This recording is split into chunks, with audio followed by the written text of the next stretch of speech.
ವಿಷಯವಾಗಿ ಈ ಪದ್ಯವನ್ನು ಜೋಡಿಸಿದ್ದಾರೆ ಮಕ್ಕಳೇ. ಕನ್ನಡ ಸಾರಸ್ವತ ಲೋಕದಲ್ಲಿ ವಚನಗಳನ್ನು ನಾವು ಅಭ್ಯಾಸ ಮಾಡ್ತೀವಿ, ಕೀರ್ತನೆಗಳನ್ನು ಅಭ್ಯಾಸ ಮಾಡ್ತೀವಿ, ಭಾವಗೀತೆಗಳನ್ನು ಅಭ್ಯಾಸ ಮಾಡ್ತೀವಿ, ಕಥನ ಕವನಗಳನ್ನು ಅಭ್ಯಾಸ ಮಾಡ್ತೀವಿ, ಗದ್ಯ ಸಾಹಿತ್ಯವನ್ನು ಅಭ್ಯಾಸ ಮಾಡ್ತೀವಿ. ಹೀಗೆ ಹಲವು ರೀತಿಯ ಸಾಹಿತ್ಯ ಪ್ರಕಾರಗಳನ್ನು ನಾವು ಅಭ್ಯಾಸ ಮಾಡ್ತಕ್ಕಂತಹ ಒಟ್ಟೊಟ್ಟಿಗೆ ಕನ್ನಡ ಸಾಹಿತ್ಯದಲ್ಲೇ ನಾವು ವಿಶಿಷ್ಟವಾಗಿ ಕಾಣಬಹುದಾದಂತಹ ಒಂದು ವಿನೂತನವಾದ ಸಾಹಿತ್ಯ ಪ್ರಕಾರ ಅದೇ ಜನಪದ ಗೀತೆ ಅಥವಾ ಜನಪದ ಸಾಹಿತ್ಯ. ಬಹುಶಃ ನಮಗೆಲ್ಲ ಗೊತ್ತೇ ಇದೆ, ಕನ್ನಡ ಭಾಷೆಯಲ್ಲಿ ತಮ್ಮದೇ ಆಗಿರ್ತಕ್ಕಂತಹ ರೀತಿಯ ಹಲವು ಜನಪದ ಗೀತೆಗಳನ್ನು ಹಲವು ಜನಪದ ಸಾಹಿತ್ಯಗಾರರು ರಚಿಸಿ ಅದನ್ನು ಕಟ್ಟಿ ಹಾಡಿರ್ತಕ್ಕಂತಹ ವಿಚಾರವನ್ನು ನಾವು ಕಾಣ್ತೀವಿ. ಅಂತಹ ಒಂದು ಸನ್ನಿವೇಶವನ್ನು ನಾವು ನೋಡಿದಂತಹ ಸಂದರ್ಭದಲ್ಲಿ ಈ ಜನಪದ ಗೀತೆ ಸಾಹಿತ್ಯ ಪ್ರಕಾರದಲ್ಲಿ ತಮ್ಮದೇ ಆದಂತಹ ರೀತಿಯಲ್ಲಿ ವಿನೂತನವಾಗಿರ್ತಕ್ಕಂತಹ ಶೈಲಿಯಲ್ಲಿ ಲಾವಣಿಗಳು ಸಹ ಹೊರಬಂದಿರೋದನ್ನು ನಾವು ಕಾಣ್ತೀವಿ. ಜನಸಾಮಾನ್ಯರಿಂದ ರಚಿಸಲ್ಪಟ್ಟಂತಹ ಒಂದು ಸಾಹಿತ್ಯದ ಪ್ರಕಾರವೇ ಜನಪದ ಸಾಹಿತ್ಯ ಅಂತ ಹೇಳಿ ಗುರುತಿಸ್ತೀವಿ. ಓದು ಬರಹ ಬರದೇ ಇರತಕ್ಕಂತಹ ಅನಕ್ಷರಸ್ಥ ಜನ ತಮ್ಮ ಮನಸ್ಸಿನ ಭಾವನೆಗಳನ್ನು, ದುಃಖ ದುಮ್ಮಾನಗಳನ್ನು, ಕಷ್ಟ ಕೋಟಲೆಗಳನ್ನು ಇತರರೊಟ್ಟಿಗೆ ಅಭಿವ್ಯಕ್ತಿಪಡಿಸ್ತಕ್ಕಂತಹ ಸಂದರ್ಭದಲ್ಲಿ ಕಟ್ಟಿ ಹಾಡಿದಂತಹ ಹಾಡುಗಳೇ ಜನಪದ ಗೀತೆಗಳಾದವು. ಹೊಲದಲ್ಲಿ ನಾಟಿ ಮಾಡತಕ್ಕಂತಹ ಸಂದರ್ಭದಲ್ಲಿ, ಕಳೆ ಕೀಳ್ತಕ್ಕಂತಹ ಸಂದರ್ಭದಲ್ಲಿ ತಮ್ಮ ದೈಹಿಕ ಶ್ರಮವನ್ನು ಮರೆಯೋದಕ್ಕೋಸ್ಕರವಾಗಿ ಕಟ್ಟಿ ಹಾಡಿದಂತಹ ಹಾಡುಗಳೇ ಜನಪದ ಗೀತೆಗಳಾದವು, ಜನಪದ ಸಾಹಿತ್ಯ ಪ್ರಕಾರ ಆಯಿತು ಅನ್ನೋ ಒಂದು ವಿಚಾರವನ್ನು ಈ ಜನಪದ ಸಾಹಿತ್ಯವನ್ನು ಅಭ್ಯಾಸ ಮಾಡತಕ್ಕಂತಹ ಸಂದರ್ಭದ ಒಳಗಡೆ ನಾವು ಕಾಣಲಿಕ್ಕೆ ಸಾಧ್ಯ ಆಗ್ತದೆ ಮಕ್ಕಳೇ. ಇಂತಹ ಒಂದು ಸಾಹಿತ್ಯ ಪ್ರಕಾರ ನಮ್ಮ ಕನ್ನಡ ಭಾಷೆಯಲ್ಲಿ ಅದು ನನ್ನ ಕಾಣ್ತಕ್ಕಂಥದ್ದು ಅತ್ಯಂತ ಒಂದು ವಿನೂತನ ರೀತಿಯ ಪ್ರಯೋಗದ ಈ ಸಾಹಿತ್ಯ ಪ್ರಕಾರ ಪ್ರತಿಯೊಬ್ಬರು ಶ್ಲಾಘಿಸಬೇಕಾಗಿರ್ತಕ್ಕಂಥ ಒಂದು ಸಾಹಿತ್ಯ ಪ್ರಕಾರ. ಯಾಕಂದರೆ ಈ ಜನಪದ ಸಾಹಿತ್ಯವನ್ನು ಕಟ್ಟಿ ಹಾಡಿದಂಥ ಜನಪದರು ಓದು ಬರಹ ಬರದೇ ಇರತಕ್ಕಂಥ ಅನಕ್ಷರಸ್ಥ ಜನಸಮೂಹ, ಅನಕ್ಷರಸ್ಥ ಜನಸಮೂಹದಿಂದ ರಚಿಸಲ್ಪಟ್ಟಿರ್ತಕ್ಕಂಥ ಈ ಜನಪದ ಸಾಹಿತ್ಯ ಅವರಿಗೆ ಇಂತಹ ಒಂದು ಹುಲುಸಾಗಿರ್ತಕ್ಕಂತಹ ಸಮೃದ್ಧವಾಗಿರ್ತಕ್ಕಂತಹ ಸಾಹಿತ್ಯ ಪ್ರಕಾರ ಬರೀಲಿಕ್ಕೆ ಹೇಗೆ ಸಾಧ್ಯ ಆಯಿತು ಅನ್ನೋ ಒಂದು ವಿಚಾರವನ್ನು ನಾವು ಅವಲೋಕನ ಮಾಡಿದರೆ, ಸೂಕ್ಷ್ಮಾವಲೋಕನ ಮಾಡಿದ್ದೆ ಆದರೆ ಅವರ ದಿನನಿತ್ಯದ ಬದುಕಿನ ಭಾವನೆಗಳು, ಕಷ್ಟಗಳು, ಜಂಜಾಟಗಳು, ಸಾಂಸಾರಿಕ ಜೀವನವನ್ನು ನಡೆಸ್ತಕ್ಕಂತಹ ಸಂದರ್ಭದಲ್ಲಿ ಅವರು ಎದುರಿಸಿದಂತಹ ಆ ಎಲ್ಲ ಸವಾಲುಗಳು ಅವರಿಗೆ ಇಂತಹ ಒಂದು ಸಾಹಿತ್ಯವನ್ನು ರಚಿಸ್ತಕ್ಕಂತಹ ಮಟ್ಟದಲ್ಲಿ, ಕಟ್ಟಿ ಹಾಡತಕ್ಕಂತಹ ಮಟ್ಟದಲ್ಲಿ ಅವರಿಗೆ ನಿಜವಾದಂತಹ ಗಟ್ಟಿ ಬೇರಾಗಿ ಅದು ಕಂಗೊಳಿಸಲಿಕ್ಕೆ ಸಾಧ್ಯ ಆಯಿತು, ಅವರಿಂದ ಹೊರಹೊಮ್ಮೋದಕ್ಕೆ ಸಾಧ್ಯ ಆಯಿತು ಅನ್ನೋ ಒಂದು ಭಾವನೆ ನಾವು ನೋಡಬೇಕಾಗ್ತದೆ. ಇಂತಹ ಒಂದು ಸಂದರ್ಭದಲ್ಲಿ ಜನಪದ ಸಾಹಿತ್ಯವನ್ನು ಕುರಿತು ಒಂದು ಮಾತನ್ನು ಹೇಳ್ತಾರೆ. ಕುರಿತೋದದೆಯಂ ಕಾವ್ಯ ಪ್ರಯೋಗ ಪರಿಣತ ಮತಿಗಳು ಅಂಥೇಳಿ ಜನಪದರನ್ನು ಕುರಿತು ನೋಡಿ, ಓದು ಬರಹ ತಿಳಿದಿರ್ತಕ್ಕಂಥ ಹಲವಾರು ಜನ ಸಾಹಿತ್ಯ ದಿಗ್ಗಜರು ಅವರಿಗೆ ಜನಪದರನ್ನು ಕುರಿತು ಹೇಳಿದಂಥ ಅತ್ಯಂತ ಶ್ಲಾಘನೀಯವಾದಂಥ ಮಾತು ಯಾವುದು ಅಂದರೆ ಈ ಮಾತು, ಕುರಿತೋದದೆಯಂ ಕಾವ್ಯ ಪ್ರಯೋಗ ಪರಿಣತ ಮತಿಗಳು. ಕುರಿತು ಓದದೇ ಇದ್ದರೂ ಸಹ ಕಾವ್ಯ ರಚಿಸುವಷ್ಟರ ಮಟ್ಟಿಗೆ ನಮ್ಮ ಜನಪದರು ಏನಾಗಿದ್ರು, ನಿಜವಾದಂತಹ ಪ್ರತಿಭಾಶಾಲಿಗಳಾಗಿದ್ದರು ಅನ್ನೋ ಒಂದು ವಿಚಾರವನ್ನು ಈ ಪದ್ಯ ಭಾಗದ ಅವರ ಒಂದು ಜನಪದರ ವಿಚಾರವನ್ನು ಅರಿತಕ್ಕಂತಹ ಸಂದರ್ಭದಲ್ಲಿ ನಾವು ಮನಗಾಡಲಿಕ್ಕೆ ಸಾಧ್ಯ ಆಗ್ತದೆ ಮಕ್ಕಳೇ.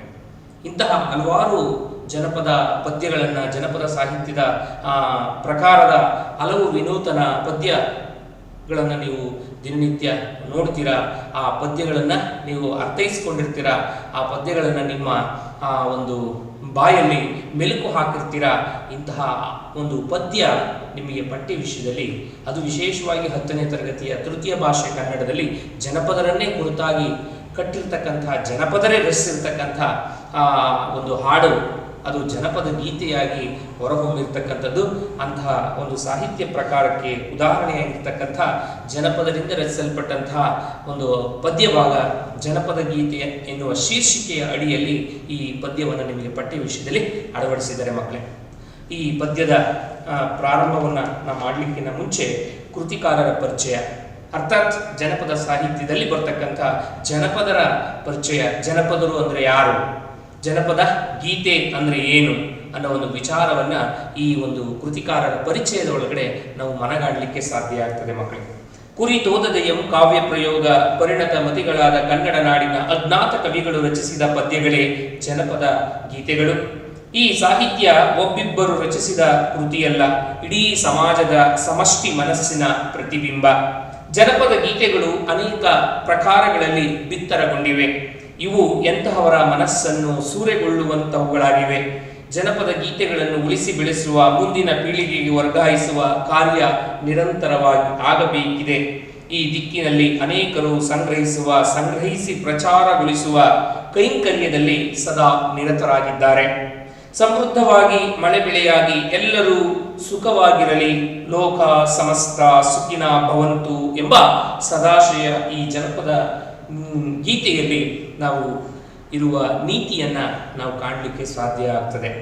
ನೋಡಿ, ಇಂತಹ ಒಳ್ಳೆಯ ಒಂದು ಸದ್ಭಾವನೆಯ ಚಿಂತನೆಯ ಅಭಿವ್ಯಕ್ತಿಯನ್ನ ನಾವು ಜನಪದ ಸಾಹಿತ್ಯದ ಒಳಗಡೆ ನಾವು ಕಾಣಲಿಕ್ಕೆ ಸಾಧ್ಯ ಆಗ್ತದೆ ಮಕ್ಕಳೇ. ನೋಡಿ, ಮಣ್ಣನ್ನು ನಂಬಿ ಮಣ್ಣಿಂದ ಬದುಕೇನು, ಮಣ್ಣೆನೆಗೆ ಮುಂದೆ ಹೊನ್ನು ಅಣ್ಣಯ್ಯ, ಮಣ್ಣೆ ಲೋಕದಲ್ಲಿ ಬೆಲೆಯಾದ್ದು. ಒಬ್ಬಳು ಜನಪದ ಹೆಣ್ಣು ಭೂಮಿ ತಾಯಿಯನ್ನು ಕುರಿತು ರಚಿಸಿರ್ತಕ್ಕಂಥ ಒಂದು ಪದ್ಯ 3 ಸಾಲಿನ ತ್ರಿಪದಿನಲ್ಲಿ ಹೇಳ್ತಾಳೆ. ಮಣ್ಣನ್ನು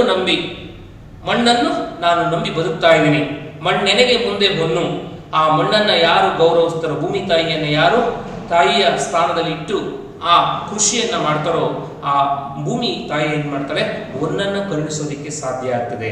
ಯಾಕಂದ್ರೆ ಒಳ್ಳೆ ಬೆಳೆ ಬಂದ್ರೆ ಅದು ಏನಾಗ್ತದೆ, ಲಾಭವಾಗಿ ಹಣವಾಗಿ ಏನಾಗ್ತದೆ, ಅವ್ರಿಗೆ ಜೀವನವನ್ನು ಮುನ್ನಡೆಸಲಿಕ್ಕೆ ಸಹಾಯ ಮಾಡ್ತದೆ ಅನ್ನೋ ಆಲೋಚನೆ. ನೋಡಿ, ಮಣ್ಣೆನೆಗೆ ಹೊನ್ನು ಅಣ್ಣಯ್ಯ, ಮಣ್ಣೆ ಲೋಕದಲ್ಲಿ ಬೆಲೆಯಾದ್ದು.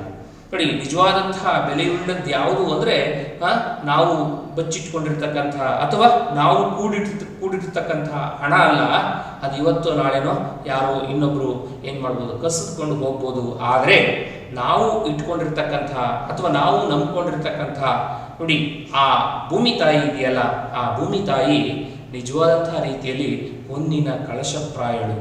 ಭೂಮಿ ತಾಯಿಗಿಂತಲೂ ಶ್ರೇಷ್ಠವಾದ ಹೊನ್ನು ಈ ಜಗತ್ತಿನಲ್ಲಿ ಯಾವುದೂ ಇಲ್ಲ ಅನ್ನೋ ಒಂದು ವಿಚಾರವನ್ನ ಒಬ್ಬ ಜನಪದ ಹೆಣ್ಣು ಭೂಮಿ ತಾಯಿಯ ವರ್ಣನೆಯನ್ನ ಕೊಟ್ಟು ಹೇಳ್ತಾಳೆ.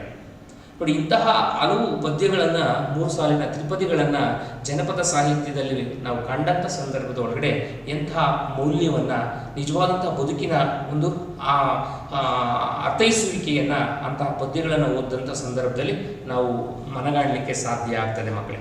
ಇರಲಿ, ಇಂತಹ ಜನಪದ ಗೀತೆಯ ಪದ್ಯದಲ್ಲಿ ನಾವು ನಿಮ್ಮ 10ನೇ ತರಗತಿಯ ತೃತೀಯ ಭಾಷೆ ಕನ್ನಡದಲ್ಲಿ ಕಾಣಬಹುದಾದಂಥ ಅಂಶಗಳು ಏನು ಅನ್ನೋದನ್ನು ನೋಡಿದ್ದೇ ಆದರೆ, ರೈತರಿಗೆ ಆಕಾಶದ ಕಡೆಗೆ ಮುಗಿಲಿನ ಕಡೆಗೆ ದೃಷ್ಟಿ ಹರಿಸಿ ನೋಡ್ತಕ್ಕಂತಹ ಸನ್ನಿವೇಶ ಯಾವಾಗ ಎದುರಾಗ್ತದೆ ಅಂದರೆ, ಕಾಲಕಾಲಕ್ಕೆ ಬೀಳಬೇಕಾದಂತಹ ಮಳೆ ಸರಿಯಾಗಿ ಭೂತಾಯಿಯ ಒಡಲನ್ನ ಸೇರದೆ ಹೋದಂತಹ ಸಂದರ್ಭದಲ್ಲಿ ನೆಲೆಗಳೆಲ್ಲವೂ ಏನಾಗಿದ್ದಾವೆ, ಬಿರುಕು ಮೂಡಿದಂತಹ ಸಂದರ್ಭದಲ್ಲಿ ಅಯ್ಯೋ, ಹೊಲದಲ್ಲಿ ಬಿತ್ತಿರ್ತಕ್ಕಂತಹ ಬೆಳೆ ಇನ್ನೇನು ನಾಶ ಆಗ್ತದೆ. ಯಾಕಂದ್ರೆ ಬಿಸಿಲಿನ ಶಾಖ ತಾಳಲಾರದೆ ಅವೆಲ್ಲ ಒಣಗಿ ಕಮರಿ ಏನಾಗ್ತವೆ, ಬಾಡಿ ಹೋಗ್ತವೆ, ಅಥವಾ ಬೆಳೆಯೋದಕ್ಕೆ ಸಾಧ್ಯವಾಗದೇ ಇರತಕ್ಕಂತಹ ರೀತಿಯಲ್ಲಿ ಸುಟ್ಟು ಕರಕಲಾಗ್ತವೆ ಅನ್ನೋ ಸನ್ನಿವೇಶ ಬಂದಂತಹ ಸಂದರ್ಭದ ಒಳಗಡೆ, ಅಯ್ಯೋ, ಮಳೆ ಬೀಳಬೇಕಾದಂತಹ ಸನ್ನಿವೇಶದಲ್ಲಿ ಮಳೆ ಬೀಳದೆ ಹೋದಂತಹ ಸಂದರ್ಭದಲ್ಲಿ ಭೀಕರ ಕ್ಷಾಮಡಾಮರಗಳು ಸಂಭವಿಸಿದಂತಹ ಸಂದರ್ಭದ ಒಳಗಡೆ ಆ ರೈತ ಏನ್ ಮಾಡ್ತಾನೆ,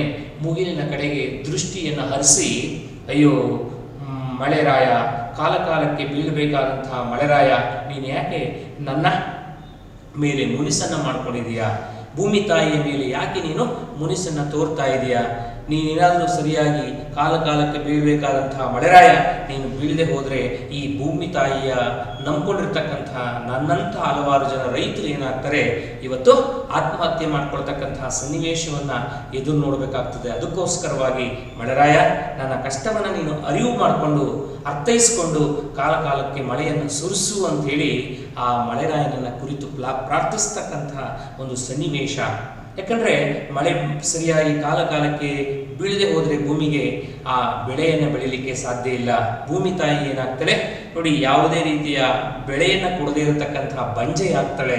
ಅಂತಹ ಸಂದರ್ಭದಲ್ಲಿ ತಿನ್ನೋದಿಕ್ಕೆ ಅತ್ಯಂತ ಅವಶ್ಯಕವಾಗಿರತಕ್ಕಂತಹ ಧಾನ್ಯದ ಪರಿಕರಗಳು ಅಥವಾ ಧಾನ್ಯದ ಹಲವು ಪ್ರಕಾರಗಳು ನಾವು ಬೆಳೀಲಿಕ್ಕೆ ಸಾಧ್ಯ ಆಗೋದಿಲ್ಲ. ಅದಕ್ಕೋಸ್ಕರವಾಗಿ ನಾವು ತಿಂತಕ್ಕಂಥ ಆ ಧಾನ್ಯಕ್ಕೆ ಮೂಲವಾಗಿರ್ತಕ್ಕಂಥ ಈ ಭೂಮಿ ತಾಯಿಯನ್ನು ನಾವು ಸರಿಯಾದ ರೀತಿಯಲ್ಲಿ ಆ ಭೂಮಿ ತಾಯಿಯನ್ನು ಗೌರವದಿಂದ ಅಥವಾ ಭಕ್ತಿಯಿಂದ ಅಥವಾ ಭೂಮಿ ತಾಯಿಯನ್ನ ಶ್ರದ್ಧಾ ಒಂದು ಭಾವನೆಯಿಂದ ನಾವು ಆ ಭಗವಂತನ ಸ್ವರೂಪದಿಂದ ಆ ಭೂಮಿ ತಾಯಿಯನ್ನು ನಾವು ಕಂಡಿದ್ದೇ ಆದರೆ ಆ ಭೂಮಿ ತಾಯಿ ಏನು ಮಾಡ್ತಾಳೆ, ನಾವು ಮಾಡಿದಂತಹ ಅಥವಾ ನಾವು ಹೊಲದಲ್ಲಿ ಇಟ್ಟಂತಹ ಬೆಳೆಯನ್ನು ನಮಗೆ ಕರುಣಿಸೋದಕ್ಕೆ ಸಾಧ್ಯ ಆಗ್ತದೆ. ಜೊತೆಗೆ ದೇವರ ದಯೆಯನ್ನು ನಾವು ಹೊಂದಿದ್ದಂತಹ ಸಂದರ್ಭದಲ್ಲಿ ಭಗವಂತ ನಮ್ಮನ್ನು ಯಾವತ್ತೂ ಸಹ ನಡು ನೀರಿನಲ್ಲಿ ಕೈ ಬಿಡಲಿಕ್ಕೆ ಸಾಧ್ಯ ಇಲ್ಲ ಅನ್ನೋ ಹಿನ್ನೆಲೆಯ ಒಳಗಡೆ ಆ ಭಗವಂತನನ್ನು ಪ್ರಾರ್ಥಿಸ್ತಕ್ಕಂಥ ಅರ್ಥಾತ್ ದೇವರ ಸ್ವರೂಪದಲ್ಲಿರ್ತಕ್ಕಂಥ ಆ ಮಳೆರಾಯನನ್ನು ಪ್ರಾರ್ಥಿಸ್ತಕ್ಕಂಥ, ಯಾಕಂದರೆ ಕಾಲಕ್ಕೆ ಬೀಳಬೇಕಾದಂಥ ಮಳೆ ಈ ವರ್ಷ ಸರಿಯಾದ ಸಮಯದಲ್ಲಿ ಮಳೆ ಬೀಳದೆ ಹೋದರೆ ರೈತನ ಕಷ್ಟ ಹೇಳ್ತೀರದು. ಎಲ್ಲೋ ಸಾಲನೋ ಸೂಲನೋ ಏನೋ ಮಾಡ್ಕೊಂಡು ಏನು ಮಾಡಿರ್ತಾನೆ, ಗೊಬ್ಬರವನ್ನು ಬೀಜವನ್ನು ಎಲ್ಲ ತಂದು ಏನು ಮಾಡ್ತಾನೆ ಹೊಲದಲ್ಲಿ ಅವನು ಹಾಕಿರ್ತಾನೆ. ಆದರೆ ಮಳೆ ಬರದೇ ಹೋದರೆ ಅವನ ಒಂದು ಕಷ್ಟ ಹೇಳಲಿಕ್ಕೆ ಸಾಧ್ಯ ಇಲ್ಲ. ತಂದಿರ್ತಕ್ಕಂಥ ಆ ಬೆಳೆಯನ್ನು ಅಥವಾ ಆ ತಂದಿರ್ತಕ್ಕಂಥ ಆ ಒಂದು ಧಾನ್ಯವನ್ನು, ಆ ಕಾಳುಗಳನ್ನು, ಗೊಬ್ಬರವನ್ನು ಅವನು ಹೇಗೆ ಹಣದ ರೂಪದಲ್ಲಿ ಮತ್ತೆ ಹಿಂದಿರುಗಿಸೋದಕ್ಕೆ ಸಾಧ್ಯ ಆಗ್ತದೆ. ಅದಕ್ಕೋಸ್ಕರವಾಗಿ ಆ ಸನ್ನಿವೇಶ ರೈತನಿಗೆ ಕಾಲಕ್ಕೆ ಬೀಳಬೇಕಾದಂತಹ ಮಳೆ ಬೀಳದೇ ಇದ್ದಂತಹ ಸಂದರ್ಭದಲ್ಲಿ ಆ ಜನಪದರ ಒಂದು ಮನೋವೇದನೆಯಂಥದ್ದು ಅನ್ನೋ ಒಂದು ವಿಚಾರವನ್ನು ಈ ಪದ್ಯ ಭಾಗದಲ್ಲಿ ನಮಗೆ ಕಟ್ಟಿಕೊಡುವ ಪ್ರಯತ್ನ ನಮ್ಮ ಜನಪದರು ಮಾಡಿದ್ದಾರೆ. ಪ್ರೀತಿಯ ವಿದ್ಯಾರ್ಥಿಗಳೇ, ಮೊದಲಿಗೆ ಪ್ರವೇಶ ಅಂತ ಇದೆ ಮಕ್ಕಳೇ, ಈ ಪದ್ಯ ಭಾಗದ ಪೀಠಿಕೆ ಅದನ್ನೊಂದು ಸಾರಿ ನಿಮಗೆ ಓದ್ತೀನಿ, ನೋಡ್ಕೊಳ್ಳಿ. ರೈತರಿಗೆ ಬೇಸಾಯವು ಪ್ರಧಾನವಾದ ವೃತ್ತಿ. ಮಳೆ ಬಂದು ಕೆರೆ ಕಟ್ಟೆಗಳೆಲ್ಲ ತುಂಬಿ ಹೊಲದಲ್ಲಿ ಬೆಳೆದ ಬೆಳೆ, ಗದ್ದೆಗಳಲ್ಲಿ ಬೆಳೆದು ನಿಂತ ಭತ್ತ ಇವುಗಳನ್ನು ನೋಡಿದರೆ ಅವರಿಗೆ ಎಲ್ಲಿಲ್ಲದ ಸಂತೋಷ, ಸಂಭ್ರಮ. ಒಂದು ವೇಳೆ ಮಳೆ ಬಾರದಿದ್ದರೆ ಅವರು ದೇವರಲ್ಲಿ ಮೊರೆ ಇಡುವ ರೀತಿ ಎಂತಹವರನ್ನು ಮನವನ್ನು ಕಲಕುವಂತಿರುತ್ತದೆ. ಮಳೆ ಭೂಮಿಗೆ ಬೀಳದಿದ್ದರೆ ಅವರ ಬದುಕೆ ಶೂನ್ಯ. ಅಂತಹ ಸನ್ನಿವೇಶದಲ್ಲಿ ಅವರು ಮಳೆರಾಯನನ್ನು ಕರೆಯುವ ಪರಿ ಹೇಳತೀರದು. ಇಂತಹ ಸನ್ನಿವೇಶಗಳು ಜನಪದ ಗೀತೆಗಳಲ್ಲಿ ಕಂಡುಬರುತ್ತವೆ. ಮಳೆ ದೇವರನ್ನು ಕರೆಯುತ್ತಿರುವ ಒಂದು ಸನ್ನಿವೇಶವನ್ನು ಈ ಪದ್ಯದಲ್ಲಿ ನಾವು ಕಾಣಬಹುದು. ಪ್ರಸ್ತುತ ಈ ಪದ್ಯ ಭಾಗದಲ್ಲಿ ನಾವು ಕಾಣಬಹುದಾದಂತಹ ಅಂಶ ಏನು ಅಂದರೆ, ಕಾಲಕ್ಕೆ ಬೀಳಬೇಕಾದಂತಹ ಮಳೆ ಬಿದ್ದಿಲ್ಲ. ರೈತ ಹೊಲದಲ್ಲಿ ಏನು ಮಾಡಿದ್ದಾನೆ, ತನ್ನದೇ ಆದಂತಹ ಒಂದು ಬೀಜ ಬಿತ್ತನೆಯ ಕಾರ್ಯವನ್ನು ಮಾಡಿದ್ದಾನೆ. ಅಂತಹ ಬೀಜ ಬಿತ್ತನೆಯ ಕಾರ್ಯವನ್ನು ಮಾಡಿದಂತಹ ವ್ಯಕ್ತಿ, ಯಾಕಂದರೆ ಮಳೆ ಬರ್ತದೆ ಅನ್ನೋ ಒಂದು ಆಶಾವಾದಿಯಾಗಿರ್ತಕ್ಕಂತಹ ರೈತ ಬಿತ್ತನೆ ಕಾರ್ಯವನ್ನು ಮಾಡಿದ್ದಾನೆ. ಆ ಮಳೆ ಬಾರದೇ ಇದ್ದಂತಹ ಸಂದರ್ಭದಲ್ಲಿ ಅತ್ಯಂತ ಮನೋವೇದನೆಗೆ ಒಳಗಾದಂತಹ ಆ ವ್ಯಕ್ತಿ ಏನು ಮಾಡ್ತಾನೆ, ರೈತ ಆಕಾಶದ ಕಡೆಗೆ, ಮುಗಿಲಿನ ಕಡೆಗೆ ಏನು ಮಾಡ್ತಾನೆ, ದೃಷ್ಟಿಸಿ ನೋಡ್ತಾನೆ. ಅಯ್ಯೋ ಮಳೆರಾಯ, ಯಾಕೆ ನಿನ್ನ ಈ ಮುನಿಸು ಅನ್ನೋ ಒಂದು ವಿಚಾರವನ್ನು ಪ್ರಶ್ನಾರ್ಥಕ ದೃಷ್ಟಿಕೋನದ ಹಿನ್ನೆಲೆಯಲ್ಲಿ ಆ ಮಳೆರಾಯನನ್ನು ಪ್ರಶ್ನಿಸ್ತಕ್ಕಂತಹ ರೀತಿಯಲ್ಲಿ ಈ ಪದ್ಯ ಭಾಗವನ್ನು ನಮ್ಮ ಜನಪದರು ರಚನೆ ಮಾಡಿ ನಮಗೆ ಕೊಟ್ಟಿದ್ದಾರೆ ಮಕ್ಕಳೇ. ಆ ಪದ್ಯವೇ ನಿಮಗೆ ಇಟ್ಟಿರ್ತಕ್ಕಂಥ ಈ ಜನಪದ ಗೀತೆ. ಒಂದ್ಸಾರಿ ಈ ಪದ್ಯವನ್ನು ನಾನು ವಾಚಿಸ್ತೀನಿ. ಅಪ್ಪರಿಲ್ಲದೆ ಸೊಪ್ಪಾದೋ ಈ ಭೂಮಿ, ಸಪ್ಪೆ ದಂಟಾದೋ ದನಕರ, ಸಪ್ಪೆ ದಂಟಾದೋ ದನಕರ, ಮಳೆರಾಯ ಅಪ್ಪ ನೀ ಬಂದು ಕರುಣಿಸೋ. ಮೂಡ ಮೂಡ ನೋಡೋ, ಮೋಡದ ಚಂದ ನೋಡೋ, ಗೋಡೆಗೆ ಕಪ್ಪ ಬಳಿದ ಹಂಗೆ, ಗೋಡೆಗೆ ಕಪ್ಪ ಬಳಿದ ಹಂಗೆ, ಮಳೆರಾಯ ಬೋರಾಡುತ್ತಾವೆ ಮುಗಿಲಲ್ಲಿ. ಮೂಡಲಾಗಿ ಉಯ್ಯೋ ಮುತ್ತಿನ ಸೋನೆ ಮಳೆಯೇ, ಎದ್ದು ಮೇಲವನೇ ಭೈರವ, ಎದ್ದು ಮೇಲವನೇ ಭೈರವ, ಬೆಟ್ಟದ ಮೇಲೆ ಜಗ್ಗಿಸಿ ಉಯ್ಯೋ ಮಳೆರಾಯ. ಸಾತೆಯ ಮಳೆ ಉಯ್ದು ಸಾವಿರಾರು ಕೆರೆ ತುಂಬಿ, ಜೋತಾಡುತ್ತಾವೆ ಕುಡಿಗಲು, ಜೋತಾಡುತ್ತಾವೆ ಕುಡಿಗಲು, ಕೊಚ್ಚಲು ಮೀನು ಮುಂಗಯ್ಯ ಕಂಡು ನಗುತ್ತಾವೆ, ಮುಂಗಯ್ಯ ಕಂಡು ನಗುತ್ತಾವೆ. ಪ್ರಸ್ತುತ ಈ ಪದ್ಯ ಭಾಗವನ್ನು ಸರಳವಾದ ಭಾಷೆಯ ಒಳಗಡೆ ಅರ್ಥೈಸತಕ್ಕಂಥ ಪ್ರಯತ್ನವನ್ನು ನಾವು ಮಾಡಿದ್ದೇ ಆದರೆ ಮಕ್ಕಳೇ, ಅಪ್ಪರಿಲ್ಲದೆ ಸೊಪ್ಪಾದ ಈ ಭೂಮಿ, ಅಪ್ಪರಿಲ್ಲದೆ, ಅಪ್ಪ ಅಂದರೆ ರಕ್ಷಿಸುವವರಿಲ್ಲದೆ, ಸೊಪ್ಪಾದೋ ಅಂದ್ರೆ ಬೆಂಡಾಗಿರುವ. ನೋಡಿ, ಅಪ್ಪರಿಲ್ಲದೆ ಸೊಪ್ಪಾದೋ ಈ ಭೂಮಿ ಅಂದ್ರೆ ಈ ಭೂಮಿಯನ್ನು ರಕ್ಷಿಸಬೇಕಾದಂತಹ ಮಳೆರಾಯ ಬೀಳದೆ ಇರೋ ಕಾರಣಕ್ಕಾಗಿ ಈ ಭೂಮಿ ಏನಾಗಿದೆ, ರಕ್ಷಿಸುವವರಿಲ್ಲದೆ ಬೆಂಡಾಗಿದೆ. ನೋಡಿ ಹೇಳ್ತಾ ಇದ್ದಾರೆ, ಅಪ್ಪರಿಲ್ಲದೆ ಸೊಪ್ಪಾದೋ ಈ ಭೂಮಿ ಸಪ್ಪೆ ದಂಟಾದೋ ದನಕರ. ಸಪ್ಪೆ ದಂಟಾದೋ ದನಕರ. ಸಪ್ಪೆ ದಂಟು ಅಂದ್ರೆ ನೋಡಿ, ಸೊರಗಿ ಹೋಗಿರ್ತಕ್ಕಂತಹ ರೀತಿಯಲ್ಲಿ, ಬಾಡಿ ಹೋಗಿರ್ತಕ್ಕಂತಹ ರೀತಿಯಲ್ಲಿ, ನೋಡಿ ಆ ಸಪ್ಪೆ ದಂಟಿನ ರೀತಿಯಲ್ಲಿ ಸವಕಲಾಗಿದೆಯಂತೆ. ನೋಡಿ ಹೇಳ್ತಾ ಇದ್ದಾರೆ, ಸಪ್ಪೆ ದಂಟಾದವು ದನಕರ ಮಳೆರಾಯ ಅಪ್ಪ ನೀ ಬಂದು ಕರುಣಿಸು. ಮಳೆರಾಯ, ನೀನು ನನಗೆ ತಂದೆ ಸಮಾನ, ಅಪ್ಪನ ಸಮಾನ. ನೀನು ಕಾಲ ಕಾಲಕ್ಕೆ ಈ ಭೂಮಿಗೆ ಬಂದು ನೀನೇನ್ ಮಾಡಬೇಕಾಗ್ತದೆ, ಬೀಳ್ಬೇಕಾಗ್ತದೆ. ಆ ಭೂಮಿ ತಾಯಿಯ ಒಡಲನ್ನ ತೇವಗೊಳಿಸಬೇಕಾಗ್ತದೆ. ಆ ತೇವಗೊಂಡಂತಹ ಭೂಮಿ ಏನಾಗ್ತದೆ ನೋಡಿ, ರೈತರು ಹಾಕಿದಂತಹ ಆ ಹೊಲದ ಒಂದು ಬಿತ್ತನೆಯ ಕಾರ್ಯದಲ್ಲಿ ಅದು ಫಲವಾಗಿ ಕಗ್ಗೊಳಿಸೋದಿಕ್ಕೆ, ಫಲವಾಗಿ ಮಾರ್ಪಾಡುಗೊಳ್ಳೋದಿಕ್ಕೆ ಸಾಧ್ಯ ಆಗ್ತದೆ. ಅದಕ್ಕೋಸ್ಕರವಾಗಿ ನಾನು ನಿನ್ನನ್ನು ಬೇಡ್ಕೊಳ್ತಾ ಇದ್ದೀನಿ, ಅಪ್ಪ ಅಂತ ಕರಿತಾ ಇದ್ದೀನಿ ನೋಡಿ ಅಂತ ಹೇಳಿ ಒಬ್ಬ ರೈತ ಆ ಮುಗಿಲಿನ ಕಡೆಗೆ, ಆಕಾಶದ ಕಡೆಗೆ ಬೀಳ್ಬೇಕಾದಂತಹ ಮಳೆರಾಯ, ಕಾಲ ಕಾಲಕ್ಕೆ ಬೀಳ್ಬೇಕಾದ ಮಳೆರಾಯ ಬೀಳದೇ ಇದ್ದಂತಹ ಸಂದರ್ಭದಲ್ಲಿ ಈ ರೀತಿಯಲ್ಲಿ ಏನ್ ಮಾಡ್ತಾನೆ, ತನ್ನ ಮನಸ್ಸಿನ ಆ ಒಂದು ಅಭಿವ್ಯಕ್ತಿಯನ್ನ, ಮನಸ್ಸಿನ ಒಂದು ವೇದನೆಯನ್ನ ತನ್ನ ಮಾತುಗಳಲ್ಲಿ ವ್ಯಕ್ತಪಡಿಸ್ತಾನೆ. ಮುಂದಿನ ಪದ್ಯ ಭಾಗದಲ್ಲಿ ಮೂಡ ಮೋಡ ನೋಡೋ ಮೋಡದ ಚಂದ ನೋಡೋ. ಮೂಡ ಮೋಡ ನೋಡಿ, ತನ್ನದೇ ಆಗಿರ್ತಕ್ಕಂತಹ ರೀತಿಯಲ್ಲಿ ಮೂಡಿರುವ ಮೋಡ. ಇಲ್ಲಿ ಹೇಳ್ತಾ ಇದ್ದಾರೆ, ಮೋಡದ ಚಂದ ನೋಡೋ. ನೋಡಿ, ಮೂಡ ಅಂದ್ರೆ ಒಂದು ಅರ್ಥದ, ನಿಮ್ಮ ಪದಗಳ ಅರ್ಥದಲ್ಲಿ ಕೊಟ್ಟಿದ್ದಾರೆ ಪೂರ್ವ. ನೋಡಿ, ಪೂರ್ವ ದಿಕ್ಕಿನಲ್ಲಿ ಮೋಡಗಳು ಏನಾಗಿದ್ದಾವೆ, ಕಪ್ಪನೆ ಮೋಡಗಳು ಏನಾಗಿದ್ದಾವೆ, ಕಾಣ್ತಾ ಇದ್ದಾವೆ. ಆದರೆ ಮಳೆ ಕರುಣಿಸ್ತಾ ಇಲ್ಲ, ಮಳೆ ಅದು ಬೀಳ್ತಾ ಇಲ್ಲ. ಕರಿ ಮೋಡಗಳು ಕಂಗೊಳಿಸಿದಂತಹ ಸಂದರ್ಭದಲ್ಲಿ ಇನ್ನೇನು ಆಗ್ಲೋ ಈಗಲೋ ಮಳೆ ಸುರಿತದೆ ಅನ್ನೋ ಭಾವನೆ ಏನಾಗ್ತದೆ, ನಮಗೆ ಉಂಟಾಗ್ತದೆ. ಆದರೆ ಮಳೆ ಬೀಳ್ತಾ ಇಲ್ಲ. ನೋಡಿ, ಕವಿ ಹೇಳ್ತಾ ಇದ್ದಾನೆ, ಆ ಜನಪದ ಕವಿ ಆ ಮಾತುಗಳನ್ನ ಹೇಳ್ತಾ ಇದ್ದಾನೆ. ಮೂಡ ಮೋಡ ನೋಡೋ ಮೋಡದ ಚಂದ ನೋಡೋ, ಗೋಡೆಗೆ ಕಪ್ಪ ಬಳಿದಂಗೆ. ಆ ಕರಿ ಮೋಡಗಳು ಹೇಗಿದ್ದಾವೆ ಅಂದ್ರೆ, ಗೋಡೆಗೆ ನೋಡಿ, ಒಂದು ಗೋಡೆಗೆ ಕಪ್ಪನ್ನ ಬಳದಂತಹ ಸಂದರ್ಭದಲ್ಲಿ, ಬ್ಲಾಕ್ ಪೇಂಟ್ ಅನ್ನ ಬಳದಂತಹ ಸಂದರ್ಭದಲ್ಲಿ ಹೇಗೆ ಕಾಣ್ತದೋ ಹಾಗೆ ಕರಿಮೋಡಗಳು ಆಕಾಶದಲ್ಲಿ ಕಾಣ್ತವೆ. ಆದ್ರೆ ಮಳೆ ಯಾಕೋ ಬರ್ತಾ ಇಲ್ಲ. ನೋಡಿ, ಕವಿ ಹೇಳ್ತಾನೆ, ಜನಪದ ಕವಿ, ಗೋಡೆಗೆ ಕಪ್ಪ ಬಳಿದಂಗೆ ಮಳೆರಾಯ ಬೋರಾಡುತ್ತಾವೆ ಮುಗಿಲಲ್ಲಿ. ಬೋರಾಡುತ್ತಾವೆ ಮುಗಿಲಲ್ಲಿ. ಬೋರಾಡು ಮಳೆ ಬರುತ್ತಿರುವಾಗ ಆಗುವ ಶಬ್ದ. ನೋಡಿ, ಬೋರಾಡುತ್ತಾವ. ನೋಡಿ ಏನಾಗ್ತದೆ, ಗುಡುಗು ಮಿಂಚುಗಳು ಉಂಟಾಗ್ತವೆ.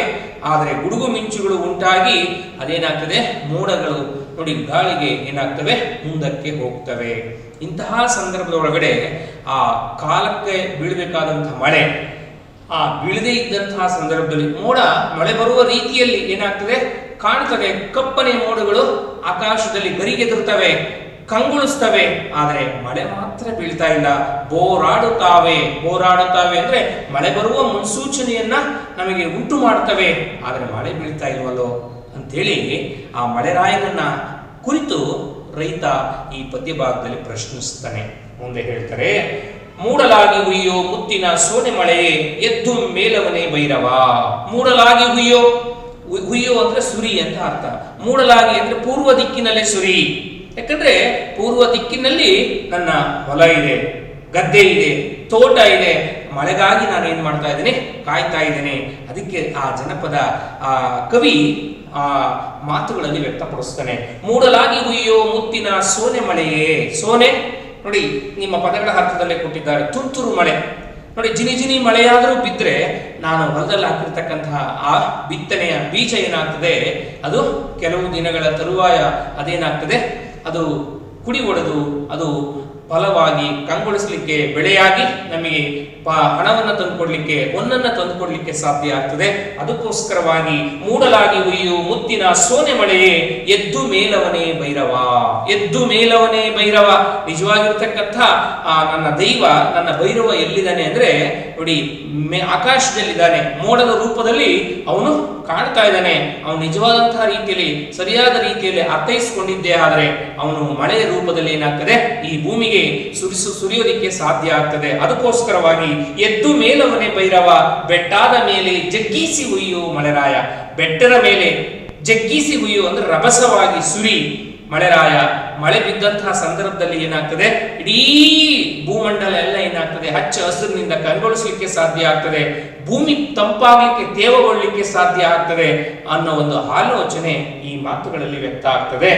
ಸಾತೆಯ ಮಳೆ ಹುಯ್ದು ಸಾವಿರಾರು ಕೆರೆ ತುಂಬಿ ಜೋತಾಡುತ್ತಾವೆ ಕುಡಿಗಲು, ಜೋತಾಡುತ್ತಾವೆ ಕುಡಿಗಲು, ಕುಚ್ಚಲ ಮೀನು ಮುಂಗಯ್ಯ ಕಂಡು ನಗುತ್ತಾವೆ, ಕುಚ್ಚಲ ಮೀನು ಮುಂಗಯ್ಯ ಕಂಡು ನಗುತ್ತಾವೆ. ಪ್ರಸ್ತುತ ಈ ಪದ್ಯ ಭಾಗದ ಒಳಗಡೆ ಸಾತೆಯ ಮಳೆ ಹುಯ್ದು ಸಾವಿರಾರು ಕೆರೆ ತುಂಬಿ, ಸಾತೆಯ ಮಳೆ ಅಂದ್ರೆ ಸ್ವಾತಿ ಮಳೆ, ಸ್ವಾತಿ ಮಳೆ ಬಿದ್ದಂತಹ ಸಂದರ್ಭದಲ್ಲಿ ಹಲವಾರು ಕೆರೆ ಕಟ್ಟೆಗಳಲ್ಲಿ ಏನಾಗ್ತದೆ, ನೀರು ತುಂಬಿರ್ತದೆ. ಜೋತಾಡುತ್ತಾವೆ ಕುಣಿಗಲ್ಲು, ಆ ಸ್ವಾತಿಯ ಮಳೆಗೆ ಹಲವು ಕೆರೆ ಕಟ್ಟೆಗಳೆಲ್ಲ ತುಂಬಿದಂತಹ ಸಂದರ್ಭದಲ್ಲಿ ಜೋತಾಡುತ್ತಾವೆ ಕುಣಿಗಲ್ಲು, ಜೋತಾಡುತ್ತಾವೆ ಅಂದ್ರೆ ನೋಡಿ ತುಂಬಿ ತುಳುಕ್ತವೆ. ಯಾವುವು ಅಂದ್ರೆ ಕುಣಿಗಲ್ಲು, ಕುಣಿಗಲ್ಲು ಅಂದ್ರೆ ಕುಣಿಗಲ್ ಕೆರೆ ನೋಡಿ ತುಂಬಿ ತುಳುಕ್ತದೆ ಸ್ವಾತಿಯ ಮಳೆಗೆ.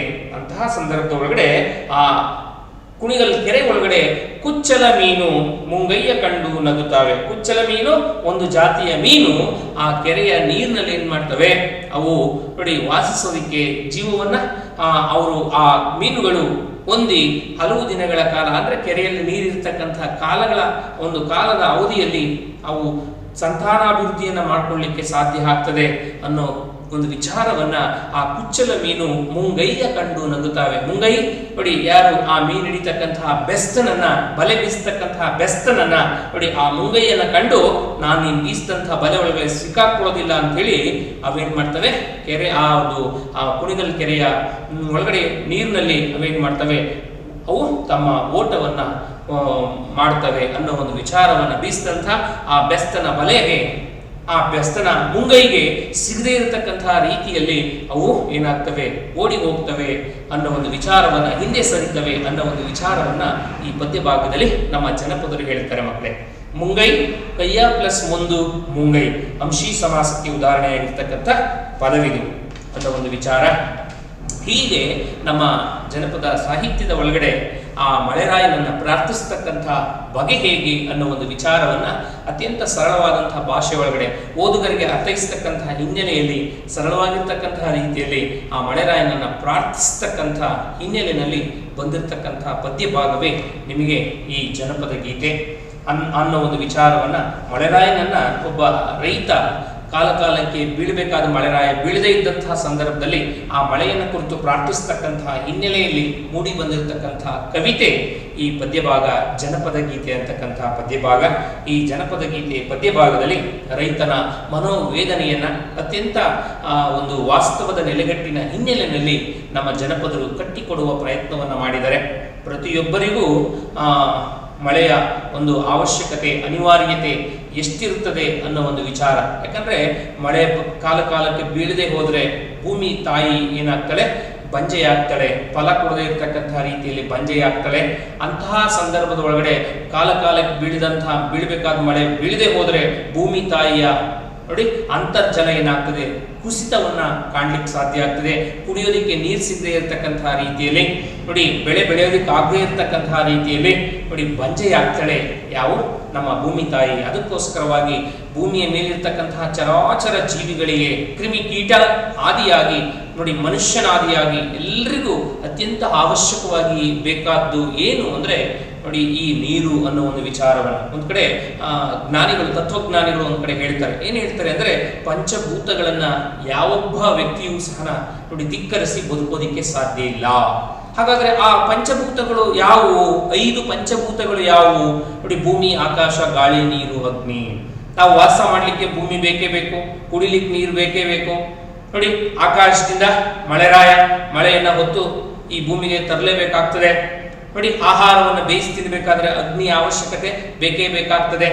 ನೋಡಿ ಭೂಮಿ, ಆಕಾಶ, ಗಾಳಿ, ನಾವು ಉಸಿರಾಡ್ಲಿಕ್ಕೆ ಗಾಳಿಯ ಅವಶ್ಯಕತೆ ಬೇಕಾಗ್ತದೆ.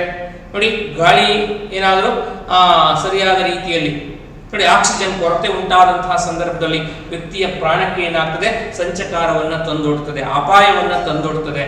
ಆ ಕಾರಣಕ್ಕಾಗಿನೇ ಪಂಚಭೂತಗಳನ್ನ ಯಾವೊಬ್ಬ ವ್ಯಕ್ತಿಯೂ ಸಹ ಧಿಕ್ಕರಿಸಿ ಹೇಗೆ ಬದುಕೋದಿಕ್ಕೆ ಸಾಧ್ಯವಿಲ್ಲವೋ ಹಾಗೆ ಕಾಲಕ್ಕೆ ಬೀಳಬೇಕಾದಂತಹ ಮಳೆರಾಯ ಭೂಮಿಗೆ ಸರಿಯಾಗಿ ಬೀಳದೆ ಹೋದ್ರೆ ಆ ವ್ಯಕ್ತಿ ಬದುಕಲಿಕ್ಕೆ ಸಾಧ್ಯ ಇಲ್ಲ, ಆ ವ್ಯಕ್ತಿಗೆ ಹೆಚ್ಚು ದಿನಗಳ ಕಾಲ ಉಳಿಗಾಲವಿಲ್ಲ ಅನ್ನೋ ಒಂದು ಹಿನ್ನೆಲೆಯ ಒಳಗಡೆ ಈ ಪದ್ಯ ಭಾಗವನ್ನ ನಮ್ಮ ಜನಪದರು ಅತ್ಯಂತ ಒಂದು ವೇದನೆಯ ಹಿನ್ನೆಲೆಯಲ್ಲಿ, ಮಳೆ ಬೀಳದೇ ಇರತಕ್ಕಂತಹ ಸಂದರ್ಭದಲ್ಲಿ ಆ ಕಷ್ಟ ರೈತನಿಗೆ ಗೊತ್ತು ಅನ್ನೋ ಒಂದು ಹಿನ್ನೆಲೆಯಲ್ಲಿ ನಮ್ಮ ಜನಪದರು ಆ ಒಂದು ವಾಸ್ತವದ ನೆಲೆಗಟ್ಟಿನ ಹಿನ್ನೆಲೆಯಲ್ಲಿ ವಿಚಾರವನ್ನು ಅತ್ಯಂತ ಸರಳ ಭಾಷೆಯ ಒಳಗಡೆ ಓದ್ತಕ್ಕಂಥ ವಿದ್ಯಾರ್ಥಿಗಳಿಗೆ ಅದನ್ನು ಅರ್ಥೈಸ್ತಕ್ಕಂಥ ಪ್ರಯತ್ನವನ್ನು ಈ ಪದ್ಯ ಭಾಗದಲ್ಲಿ ಮಾಡಿರೋದನ್ನು ನಾವು ಕಾಣ್ತೀವಿ. ಅದನ್ನು ನಿಮಗೆ ಅರ್ಥೈಸ್ತಕ್ಕಂಥ ಪ್ರಯತ್ನವನ್ನು ನಾನು ನಿಮಗೆ ಮಾಡಿದ್ದೀನಿ ಮಕ್ಕಳೇ. ಈ ಪದ್ಯ ಭಾಗಕ್ಕೆ ಸಂಬಂಧಪಟ್ಟಂತಹ ನೋಟ್ಸನ್ನು ನಾನು ನಿಮ್ಮ ಗ್ರೂಪಿಗೆ, ವಾಟ್ಸಾಪ್ ಗ್ರೂಪಿಗೆ PDF ಫಾರ್ಮೆಟಲ್ಲಿ ನಾನು ನಿಮಗೆ ಕಳಿಸಿರ್ತೀನಿ.